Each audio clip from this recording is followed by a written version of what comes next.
the Royal Aircraft Factory F.E.2a. Although it has been said that the design of the F.E.2a was prepared in 1913, it seems unlikely that this was so. A confusion with the reconstructed F.E.2 seems probable. The big two-seater of January 1915 that was designated F.E.2a was, like the F.E.2, a nacelle and tail booms pusher, but there was no developmental or other connection between the two aircraft. The F.E.2a was probably designed in late summer of 1914. Following the pattern that had been set by the original F.E.2 of 1912, the F.E.2a was a two-seat pusher biplane with a machine gun on a movable mounting in front of the nacelle. The gun was a Lewis, and a simple mounting was designed for it, consisting of an angled iron pivoted centrally on the floor of the front cockpit. The underside of the nacelle was armored.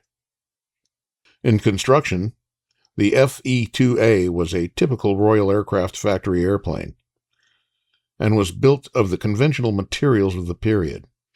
A substantial oleo undercarriage of the kind developed at the Royal Aircraft Factory was fitted.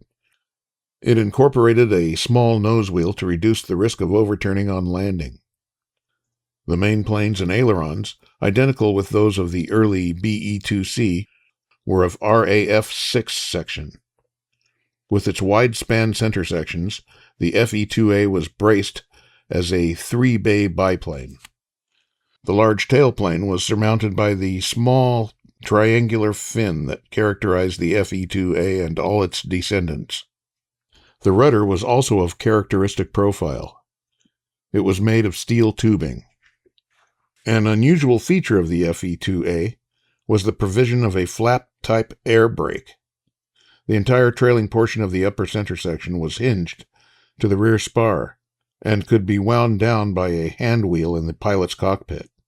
The object of this device was to enable the aircraft to operate from the small airfields that were likely to be used in active service conditions. Even further ahead of its time was the parachute air intake that was tested on the first F.E.2a in February 1915. 12 F.E.2as were ordered off the drawing board. With the exception of the 11th aircraft, all had the air brake flap. The first machine was sent for its pre-flight inspection on 22nd of January 1915 and made its first flight 4 days later, piloted by Frank Gooden. It was the only F.E.2a to have the 100-horsepower green engine for which the type was designed, air intakes for the radiator being situated on each side of the pilot's cockpit. All the fuel was carried within the nacelle.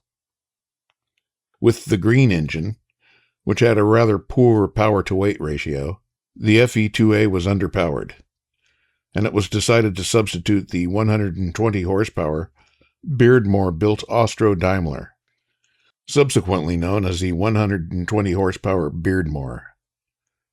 The first of the F.E.2as to be assembled with this engine was the third aircraft, which went for inspection on the 15th of March 1915, and was flown by Gooden the next day. Apparently the second F.E.2a had been built for the green, and had to be more extensively modified to take the Beardmore, for it was not completed until the 3rd of May. By that date, the first aircraft had been re-engined with the Beardmore, the installation having passed inspection on the 22nd of April. For the Beardmore engine, a revised fuel system was fitted. This incorporated a gravity tank of streamlined form mounted on short struts under the upper wing. Despite the need for military aircraft in France, production of the F.E.2a was not pressed with any real urgency.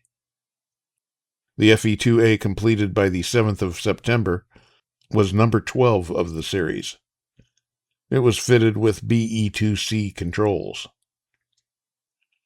The covering of the nacelle was progressively modified, an area of plywood being twice reduced. This probably indicated a change in the basic structure to the simpler type of nose that was standardized on the F.E.2b. Last of the batch was number 11, which differed from its predecessors in several respects. The F.E.2a had wings of modified section, possibly RAF-14, and had no air brake flap. It was built with a plain V-type undercarriage. It flew for the first time on the 7th of October, 1915. At least 4 of the 5 F.E.2as that had been completed by the end of June 1915 were in France by that date.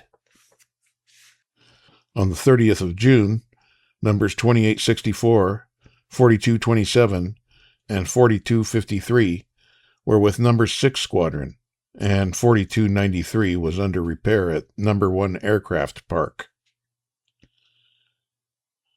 Louis Strange has recorded that he flew the squadron's first F.E.2a to its aerodrome at Abela on the 20th of May 1915. It seems that number 6 Squadron was the only unit to use the F.E.2a. Louis Strange quotes a diary note of his that recorded a good opinion of the aircraft, but wished for more speed, for it was not fast enough to pursue and overtake enemy aircraft that had seen it in time. Strange did a little night flying on number 6 Squadron's F.E.2as and found them very easy to fly at night. It may have been Strange's successful night flights that led to the fitting of dashboard lighting sets to the last few F.E.2as. 4 F.E.2as were still on strength in number 6 Squadron on the 25th of September 1915. During that month, number 4227 was shot down by anti-aircraft fire. Shortly after this date, the first F.E.2bs began to appear and were sent to France as they became available. It is possible that number 6 Squadron may have received a few of the first F.E.2bs in the autumn of 1915. But by mid-1916, the unit was equipped with BE-2Cs and BE-2Ds, and had no FEs of any kind on strength.